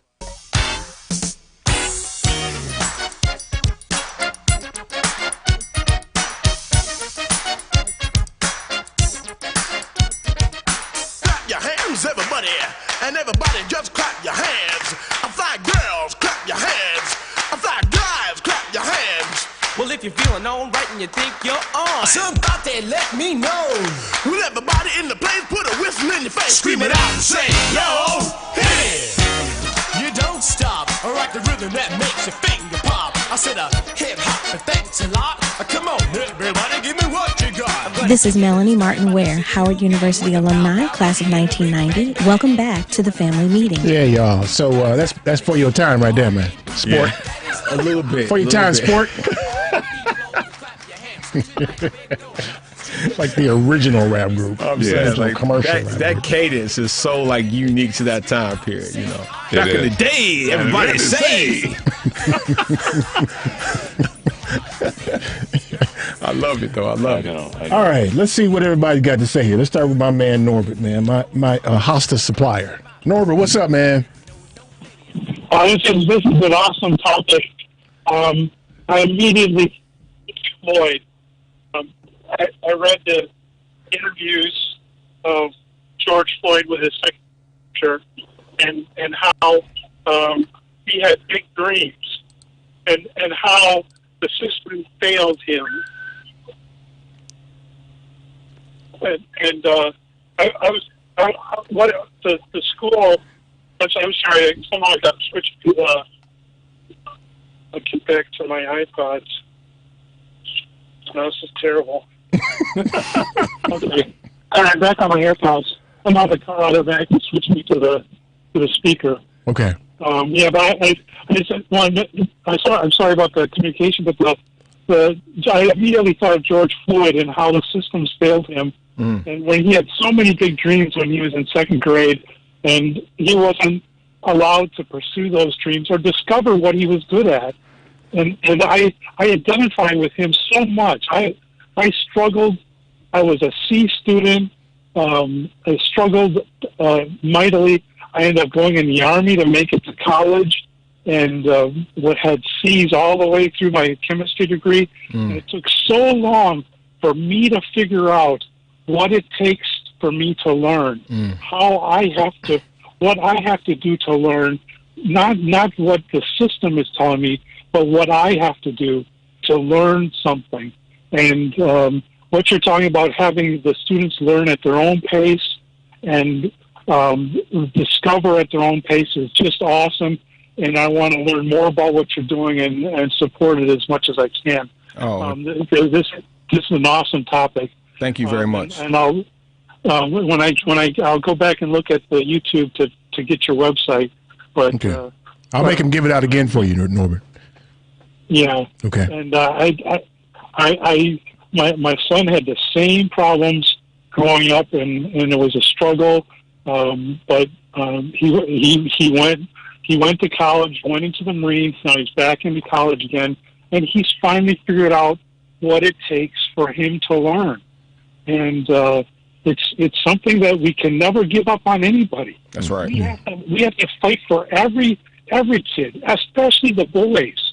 I mean, girls have some ways of dealing with learning that's different than us, and we have to give boys everything we can, give it to them, and stand behind them, and never give up on them. But I just mostly want to listen and learn from what you're saying. So great show, and take care. Be well, Norbert. Thanks, man. Thanks, Norbert. Appreciate you. I told all my children, and I think I told you this too, Lon, that my most important goal for you is to learn how to learn. Yep. You told me that. I don't know if you remember that. Right before I went off to college. That's what you said. You said college will help you better understand yourself as a learner. It doesn't matter what your major is. You need to go to learn how to learn. Well, I can attest to that in real. I mean, like current with a recent exam I had to take in our industry, and for the 9th time. Yeah, and Eric finally he basically, as he does so well, punched me in the mouth. Yeah, it's like, look, dude, this is what you need to do. Yeah, and it was literally because Eric knows enough about me, but the humankind, right, to go, no, man, that ain't it. Mm-hmm. And he said, look, dude, you need to do this. Yeah. And I was like, okay, I would think I would know that. But the blessing it made too much sense. The blessing is I was willing to say, okay, yeah, that's probably going to make more sense in this environment to learn what this is. Because he knows it. Yep. And the minute that that discovery was made, I flipped the switch and it was done. And now how sad is it that we have so many adults who don't know how they learn or how they learn But best. it also changes. And it changes. I'm sorry, it evolves. It evolves. You're right. It evolves. That's right. And that's right. But if you don't know how to learn or that there is a technique to learning, then you won't know that your learning style evolves. Eric just tapped into that and he said, dude, this is what you need to do. Right. And so going back to just how children, if that can get so off in the left field, like Norbert just said, that his son had the same challenge. Mm-hmm. But thank God he discovered and knew that was what was really going on, and he was able to help him cross that bridge. But learning is an interesting soup, though. It's a combination of what you're interested in and how you can consume it and learn it. How you process information, retain information. It is. But every student should leave, in my opinion, should graduate from school knowing this is how I learn best at this time. Mm-hmm. Right? And what you have are students who graduate who know how they don't learn something. I know I can't sit and listen to somebody lecture to me for an hour. Right? I know I can't go home and do 35 odd problems in math and understand that concept. Like, that's not how I learn. But if you say, well, how do you learn? A lot of students can't answer that question because they haven't been presented with multiple opportunities to learn or to show mastery. One of the things that really kind of tricks me up all the time is these adults and children too, I guess, who always say, well, I'm no good at math. Right. That's not the case. Right. I'm not a math person. If I gave you $5, you can count them. So that's a start, right? To that point, I stopped saying years ago that I'm not good at when it comes to a particular subject. I say that's something that I may have struggled with, but it's past tense. Right. Because I figured out, okay, well, here's how I. But you weren't struggling with math. You were struggling with learning. That's it. I told Eric. I've told this to so many people. Had it been discovered that I wasn't struggling with algebra per se and understood the concept differently. I tell the story all the time. My father figured out what was going to take me to understand. We would be in the car. I swear to God, we'd be in the car driving down the Mississippi. Very literal story. And that's child abuse. He would play. Well, there's a lot of us that were abused. He would play this trick on me about. He would say, so, Richard, how many telephone poles were there in the last mile? And I would count them or, tell him what it was. And then he'd come up with another something about the trip. And then he'd say, so how many? And he would break it down and I would tell him and he'd go, he wouldn't do it. He didn't do it in the immediate moment. But later on, he would say, so, when we were doing this, I was asking this question because that's basically an algebra problem. Wow. He was doing that because he didn't want to kill you. On the road, I was making so much noise in the back seat. 13-hour drive with this dude back there doing stupid things.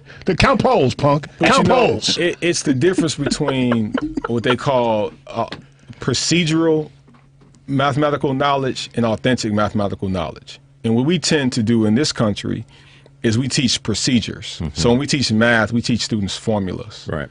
They don't develop problem-solving skills in a way that's going to be applicable outside of that very narrow topic. So in Japan, when they teach math, they put a problem on the board and they just tell kids to have at it. So they come up with their own formula, right? Because it's not about the formula, it's about the thinking, it's about the mathematical knowledge and development of such.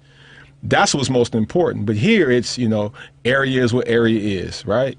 Right? Length time width. If a kid can come up with a different way to solve for area, it's probably not going to be valued or acknowledged, right? Because that's how our system is set up, right? And we can apply that to so many different things, right? If you don't learn it a certain way, then you're deemed to be a poor learner, and so you end up developing this self-esteem issue where it's like, well, I'm not a math person. Well, no, you just had bad math teachers probably. I think it was you I was in a classroom with one time. You were somebody was teaching lattice math, I think. Okay, yep. Yeah. Remember that? I was like, man, what the hell is that? Right. Yeah. And now there's another whole new way of teaching math, right? Was it lattice math? It was lattice math. That's what it was called. I still don't understand it. Yeah, I don't either. I don't understand the new math, right? But my point is, that's okay. Yeah. Right? Like, we should be teaching and empowering kids to find out different ways of solving problems. And that's when they really develop peak solving, problem solving skills that are applicable outside of just that particular subject. But we don't teach math. We don't teach any subject that way. Yeah, let me see what's on Adrian's mind here. Oh, boy. Drunk ass Adrian's here, man. What's up, man? Counting the brown liquor. Hey, what's going on, Sam? It's all you, man. What's up, Adrian? How you been, man? This is old drunk ass Adrian. You know what I'm doing, right? You almost did something that is rare somebody can do, and that was get Eric to spit up his water. Yeah, I know what you're doing, man. You know what I'm doing? What time is it, Adrian? The family meeting is on, so you know what I'm doing. Drove him to drinking. Hey, man, I got a treat for you all today, man. So, you guys are on this topic of education in schools, and you may remember that my wife is a teacher. Yep. So now we're coming back from the pandemic and all that, and we have some people that want mandates, don't want mandates, and all this stuff is going on. So they lost a huge population of teachers that have decided that they're not coming back in the program that she's in. And so they're already short-staffed. And then today, just 20 minutes ago, another teacher that works with her said, hey, I'm done. I got a job somewhere else, because she's on a special ed program. And this person was another person that was really, really vital in the program, like a social worker type stuff. And that just was the straw that broke the camel's back. So shortly after that, she and a bunch of other co-worker girlfriends started a group text, and they're all getting lit up. They're all drinking, and they're texting each other because it's an alternative school program. So they're already faced with, it's going to be a tough year, and then another teacher just today decided she was leaving the program. So now they're just like, oh my God, what are we going to do? So they're all getting lit up. Wow. They go back to school Tuesday, so this is their last weekend before school starts, and they're drunk texting each other. They got a day to recover, right, Adrian? But my special treat today is I couldn't get her to do it because it's hard to get her to do some things, and one of those things is to call you off. So I said, when I call you off, because you're a teacher, this is important, I'm putting you on the phone. So here she is. I'm putting her on the phone. I'm giving the phone to her. Hey, Mrs. Adrian. Are you there? Can we hear you? Uh-oh. Hello. Oh, hello. I'm here. How are you? Are you drunk too? I'm okay. Not yet, but I'm going to be. There you go. After the phone calls that I've received and the texts I received, I asked Adrian, I said, do you mind if I just am drunk the next 2 days? Wow. No, I don't drink that much. Our program is an incredible program. It's an alternative school for kids with behavior and emotional problems that have been sent to us because their schools just can't handle them. So yes, we fall under the umbrella of special ed, but our students are just all kids that have basically been sent out of their schools because they can't function in a classroom. So it's a wonderful program. The things you've been talking about today, we do for our kids. We teach them in particular ways so that they can understand. That is what we do. Mm-hmm. This year, when we're going back with 1/4 of our staff being brand new, it's going to be extremely difficult because all of those students that were traumatized during COVID, not being in school, trying to learn, needing extra help, plus all of the civil unrest and everything that had been occurring they are completely traumatized. And now the people that they're looking forward to helping them process all this stuff will not be there. Mm-hmm.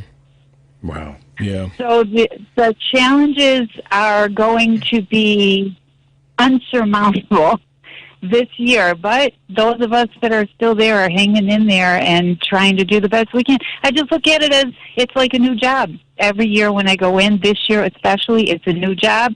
They need us more than ever, and those of us that are staying there have to hang in and do it even to a greater degree than we've ever done before. Yeah, well, you hang in there too then. Yeah, Caregivers absolutely. and educators, I think, are the top of the food chain right now, of good people in our society. Yeah. Yeah. Thank you for that. Yeah, we appreciate definitely. you. Thank you for what you do. Go back to drinking, girl. Have fun with it. Yes, absolutely. Thank you. Okay. Drunk ass Adrian and Mrs. Drunk ass Adrian. Right. The duo.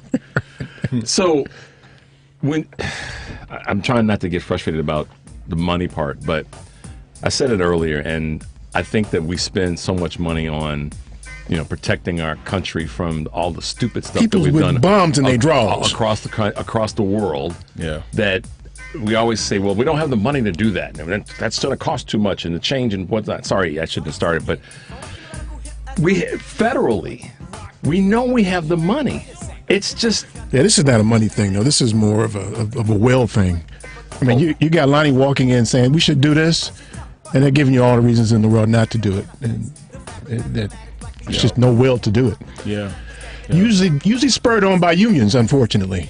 We've been doing this way all the time. So hey, you're not going to take my check and my viability.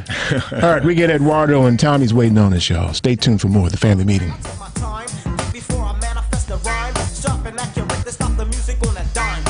Acapella, wisdom G, I'm manifesting, understanding, understood, so there's no need for I keep you guessing. Follow me now, see, I be rocking. The second hand is ticking, still the posse don't be clocking. Controllers of the clock be ticking closer to the point. Rock this funky joint. Hello, this is Jade Phillips, and I'm a management consultant in Chicago. Keep listening to the Family Meeting.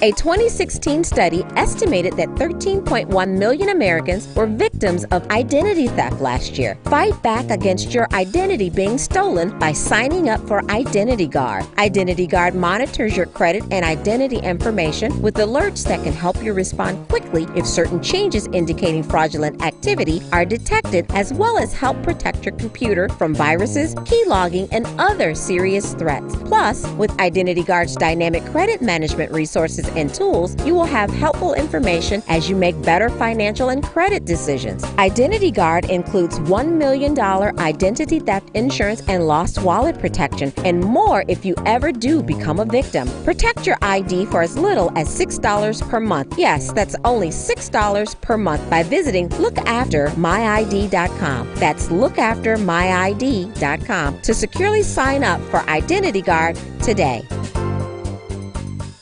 Cook County property taxes have risen over 3 times the rate of inflation over the past 2 decades. Appealing your property taxes is the answer.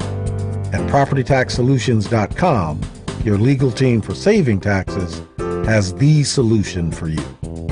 PropertyTaxSolutions.com is the county's quickest and most effective way to shave 10 to 15% off of your property's assessment and taxes. Visit PropertyTaxSolutions.com and receive an instant estimate of your property's total potential savings, and start the process of reducing your property taxes for free in less than 5 minutes. No need to pick up the phone, no need to go to the mailbox. Visit PropertyTaxSolutions.com today and enter discount code TFM for a 20% discount on our services. PropertyTaxSolutions.com is your legal team. Hey, Family Meeting cousins, it's Richard Chu, the Black Asian dude. Can you believe we are halfway through 2021? What a year. Vaccines, financial markets, and all the rest that have impacted businesses all over. As you know, we've created a Patreon family meeting subscription and membership page to include you great listeners in our effort and not be solely dependent on sponsors and advertisers, and give you a chance to very economically promote your business, organization, or local event. You can contribute as little as $5 per month to get your message out and support the family meeting as a viable voice here on WCPT, YouTube, Twitter, Facebook, and reach more people across the progressive conversation. We know you appreciate our permanent interest dialogue, get up and dance playlist, and our great guests who stop by. So become a cousin and go to our website, thefamilymeeting.com, and click on the link. Simple and sweet. And for those of you who have already joined, thank you for joining the party. We love our family meeting cousins.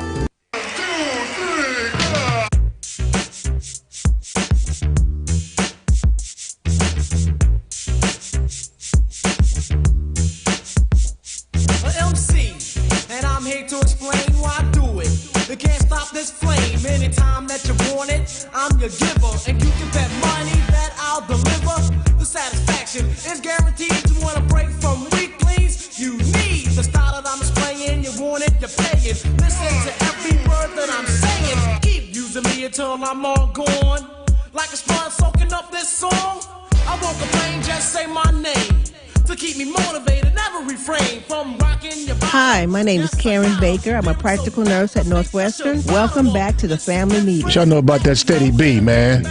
Steady B. Man. Go back, man. Oh, the good old days of hip-hop. Yeah. Frankie Beverly and Mays. It's Beverly. Beverly. Right, y'all. All right, man, let's see what's on Eduardo's mind here. Eduardo, what's new, man? Hey, guys. How's everybody doing? All right, how are What's you? up, man? Good. Just saw that Tony Banderas Roadrunner movie, the one that killed himself in France. You know, the one that used to travel all the time and talk about food and travel and all that. Oh, yeah. Oh, yeah. Yeah. So I got the impression, why don't people like me? That's what I got from the story. I mean, that guy got to travel all around, and that's where you come out of the movie. Why didn't people like me? A white boy like that from New York City. Yeah. I love this intellectual curiosity. Yeah. Yeah. You know who Boris Becker is, the tennis from the early days? I think it was the 80s. Mm-hmm. Yeah. Yeah. So he's dating a lady from Africa. She's a risk analyst, and she has 3 degrees. So I think somebody like that was taught very well, and she wound up being successful. I mean, look at her now. So is it time for us to send our kids like overseas to like some of these like not so great places like Latin America or Africa to get an education so they can become geniuses? I don't know, man. That's a hard sell, man. Yeah. That's a hard sell. I don't know, man. I think that to the extent we can get somebody like Lonnie paid to go in here and change all these school systems around, then I think we'd be better off. Lonnie and the crew he assembles to rethink what we do here. Lonnie should be superintendent of schools in Chicago. Not the head of the Department of Education. They want to be in that damn cesspool, but I don't know, man. Hey, Eduardo, we got to move, though, man. We're up against the break here. Appreciate you, Eduardo. Have a good weekend. You too, man. Bye-bye. I don't know, send nobody overseas, man. I don't know if we can do that. Got work we can do right here. Just Lots of work. put Lonnie at the head of the Department of Education in D.C. Yeah, and he don't want none of that, though, man. Yeah. He don't want to be in that cesspool, man. Bureaucrats. He been done pissed somebody off, man. He ain't got no patience for that, man. And Lonnie's too tall with too much wingspan. Yeah, you can get slapped across the table From over here. Right. What'd you say? Right. Hiya! Let's see what's on Tom's mind, shall we? Tom, what's up, man? Well, people, lend me your ears, because I have a story to tell you today that will make you fall out in tears. Why should we support Lonnie? Why should we support any program that has done anything to change the minds of those individuals who are hypocritical to the fact that if you give individuals what they need, they can learn? Leastwise, we would not be in the circumstances and situation in which we find ourselves in. Which brings me to a very interesting event that has taken place here in the city of Chicago that I'd like to bring to your attention.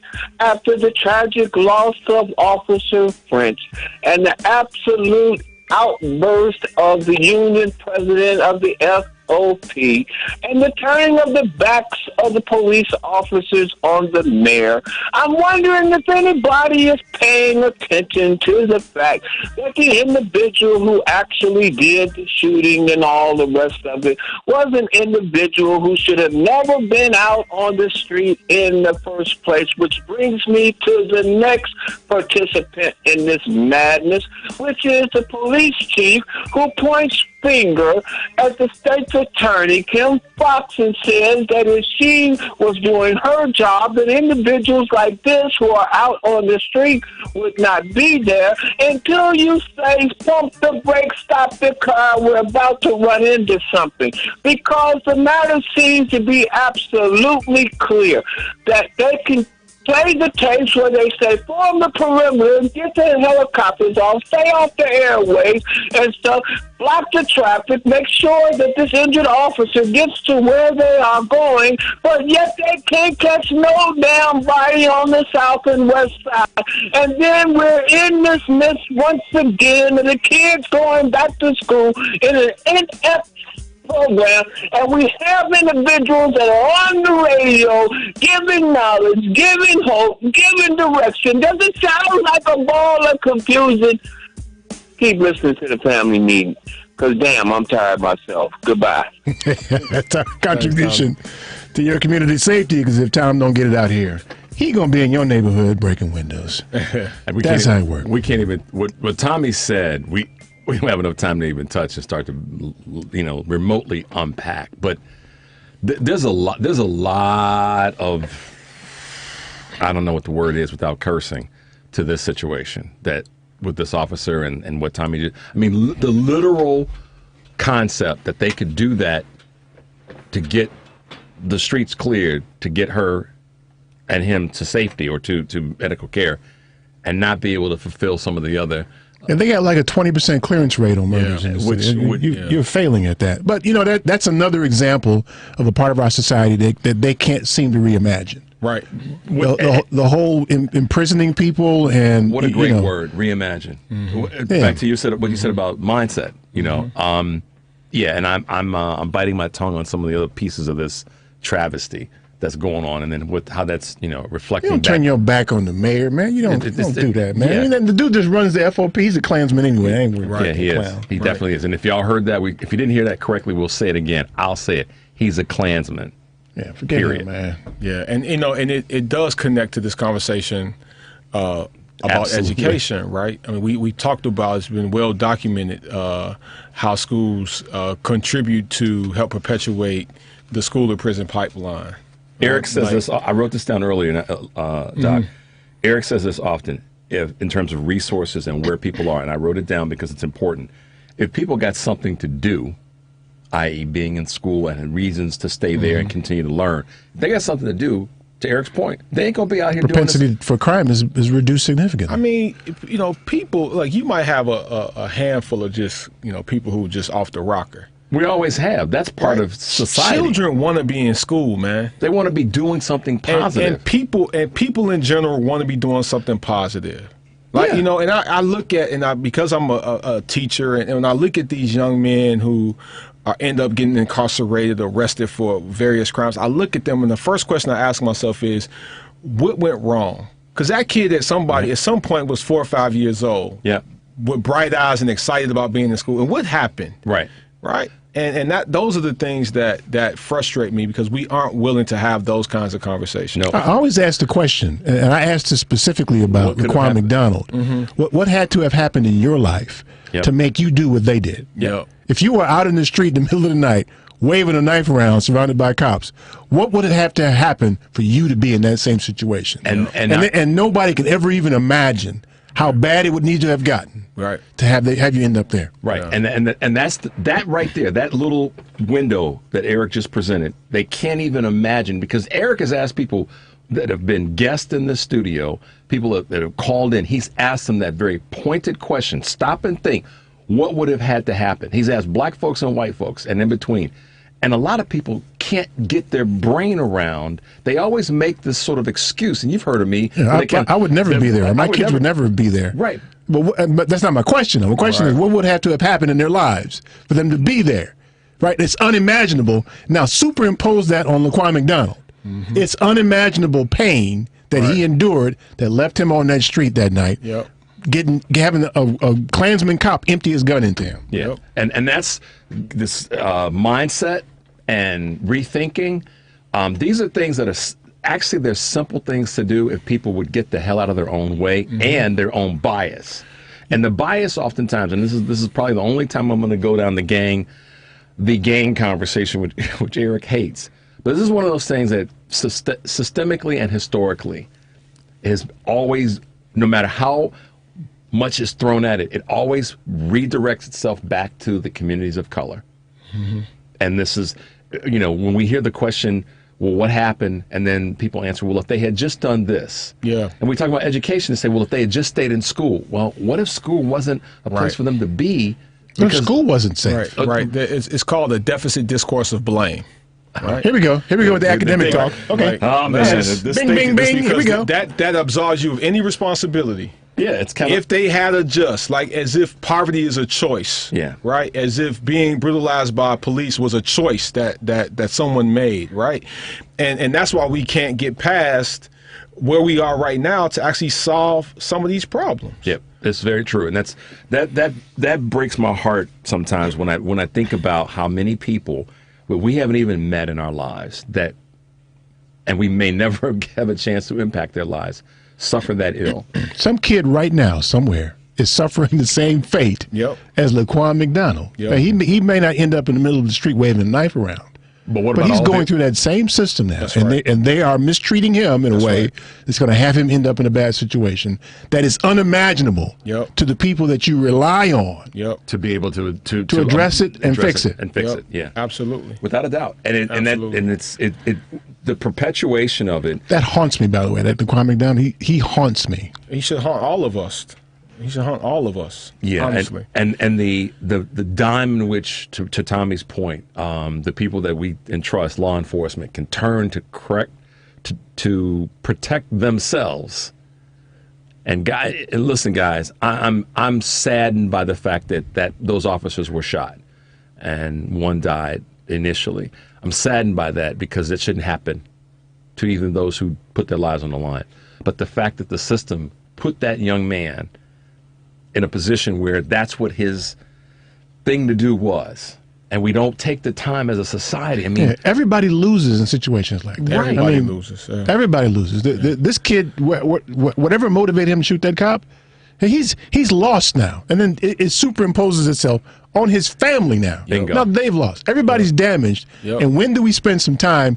Okay, let's try to figure out a way to make sure this doesn't happen again. Right. Let's go back. Let's take some steps back. Let's rewind time. And it ain't about locking nobody up, or catching everybody. It ain't about that. You can't police your way out of this thing. In the same way you can't. There's no military solution in Afghanistan. Bingo. Right.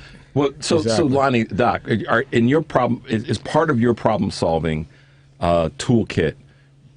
Going back, just keep until we get to a point to find out. Because you said earlier something about, the children at a certain age, if their learning gets redirected or crushed, that they're on a path for the rest of their lives that's not positive. Right.